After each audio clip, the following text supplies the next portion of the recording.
Olá, eu sou Renata Lily White, advogada de imigração, e esse é o Cruzando Fronteiras.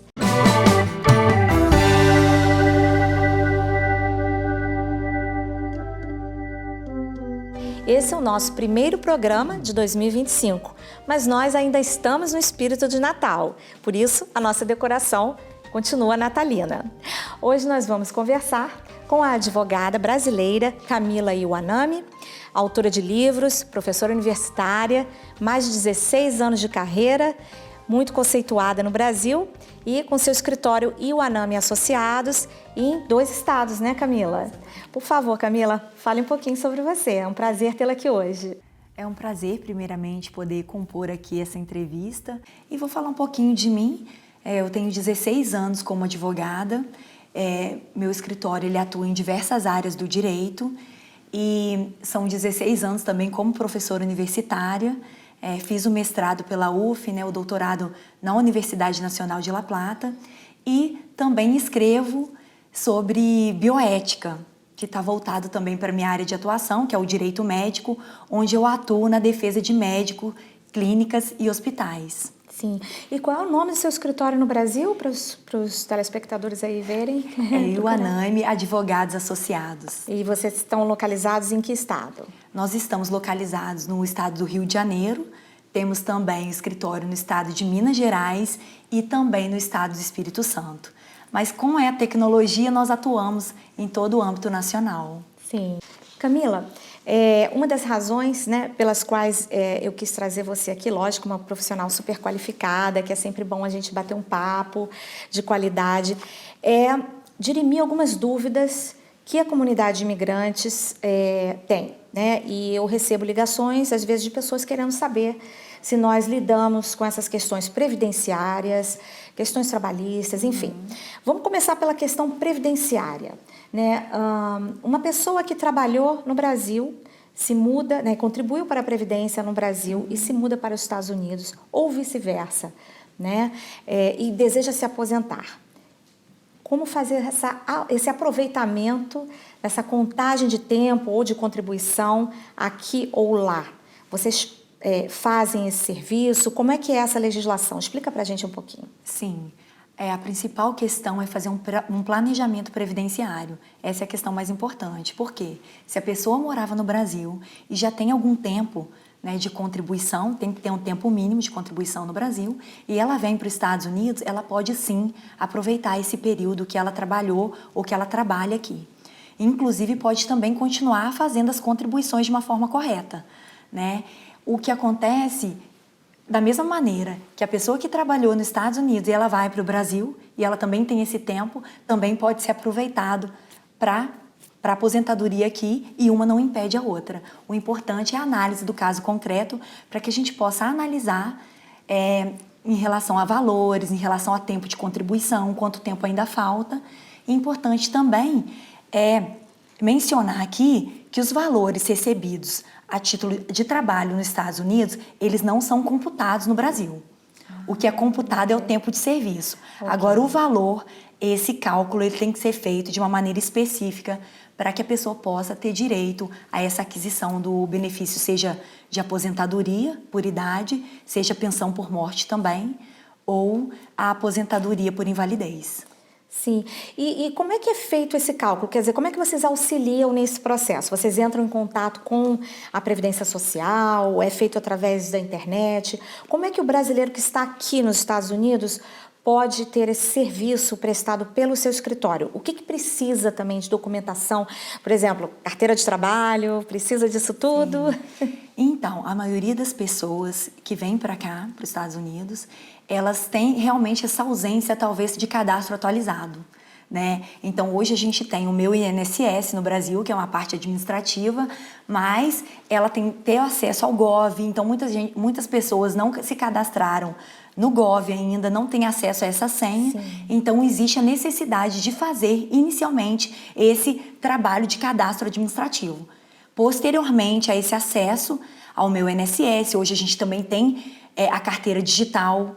Então, tem a possibilidade de baixar a carteira digital com acesso a todas as anotações anteriores que foram realizadas e com isso a gente tem acesso a todo o CNIS, que é o extrato das contribuições previdenciárias de todo o período em que essa pessoa, né, contribuiu no Brasil.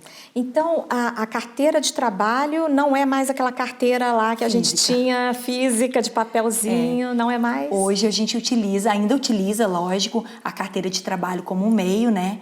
Porém, nós já temos aí a carteira digital. Ah, sim. E me fala uma coisa, Camila, as pessoas, por exemplo, que desejam contribuir dessa forma facultativa, como é que elas devem fazer? Elas devem criar, primeiro você falou, né? Criar uma conta no Gov, existe o meu INSS também, serviço pela internet. E como é que elas fazem essa contribuição?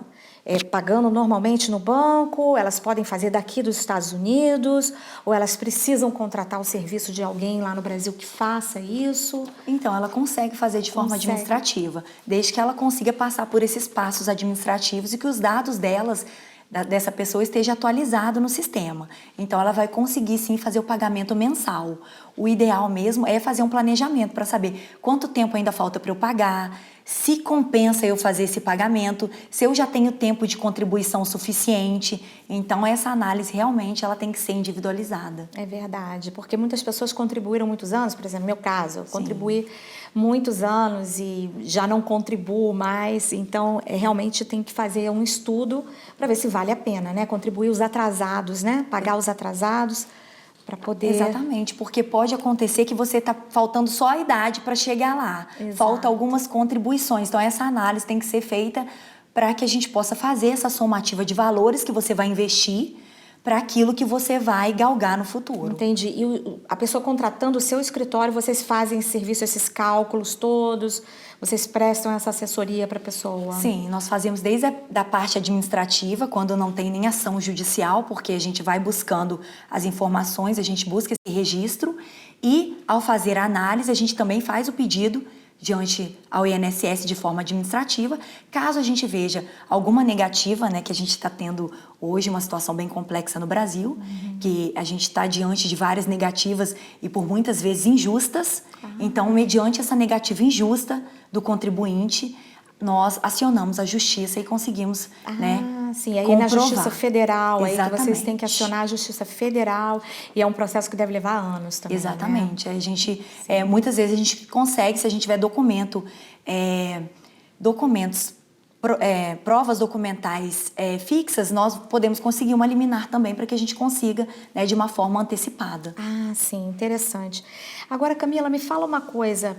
Outra dúvida dos brasileiros, regularização de documentos, por exemplo, CPF, imposto de renda, toda essa questão, por exemplo, quem saiu do país, eu sei que é importante, né, declarar à Receita Federal a saída definitiva do país, muitas vezes, né, nos casos aplicáveis, obviamente. Como é que é feita essa regularização? Vocês dão assessoria também nisso? Sim, o que a gente orienta aos imigrantes é que mantenham o seu cadastro, a sua vida saudável no Brasil. Por quê? Porque a gente não sabe o futuro. Então, trabalhar preventivamente o seu histórico é muito importante. Sim. Então, a nossa orientação às vezes você deixou dívidas no Brasil, mas você já está aqui há muitos anos e às vezes já prescreveu aquela dívida e aquela dívida continua lá. Então, o que a gente orienta é fazer essa revisão de prescrição.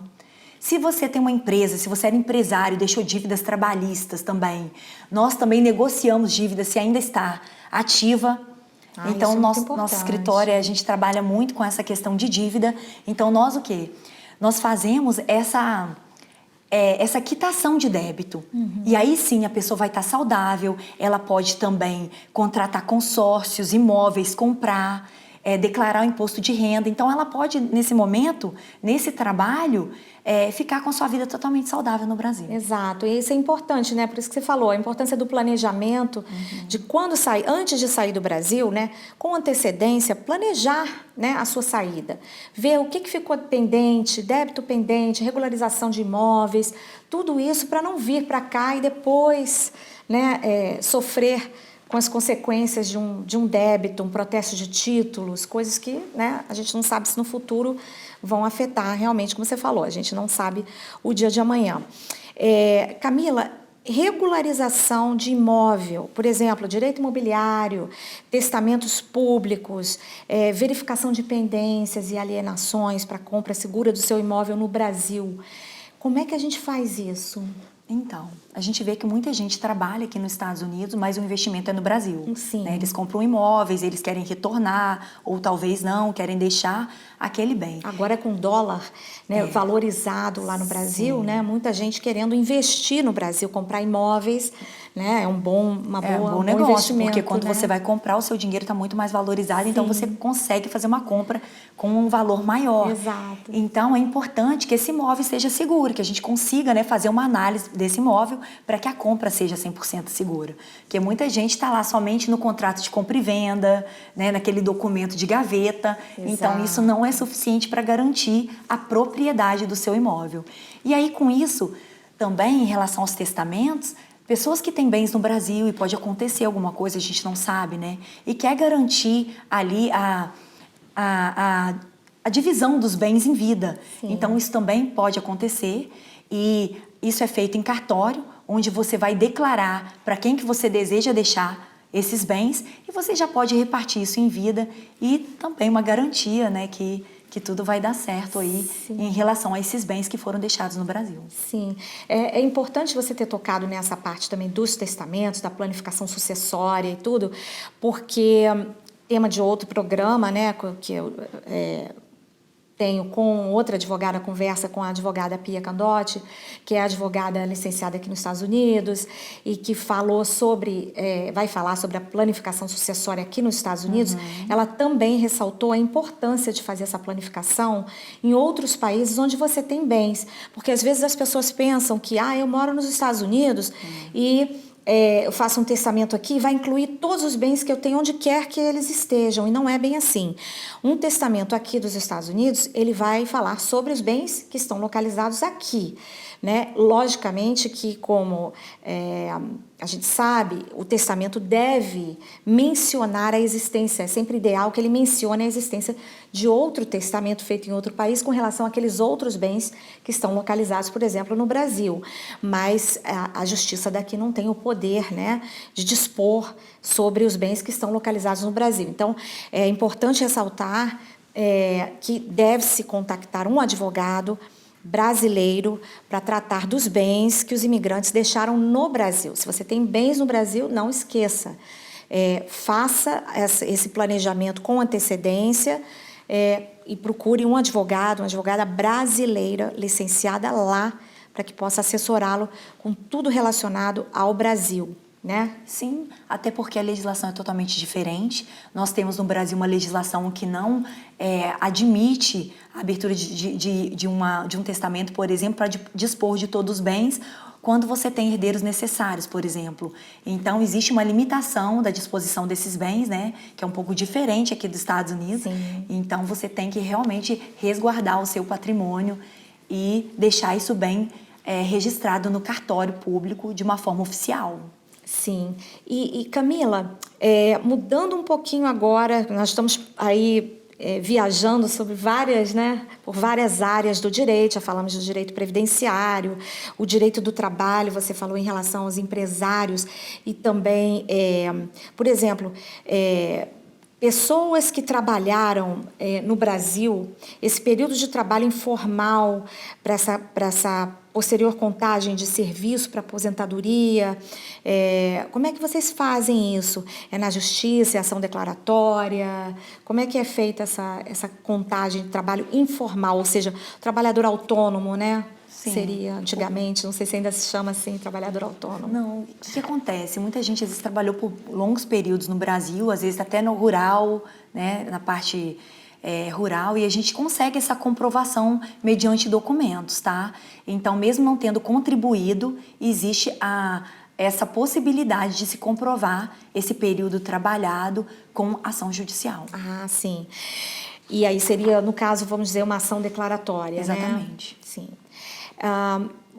Passeando um pouquinho mais sobre outros temas do direito de família, outra questão muito importante que brasileiros perguntam. Me casei no Brasil, depois mudei para os Estados Unidos, me divorciei, me casei novamente, agora com um americano, né? E como é que é feito esse divórcio? Muitas pessoas fazem de uma maneira incorreta, né?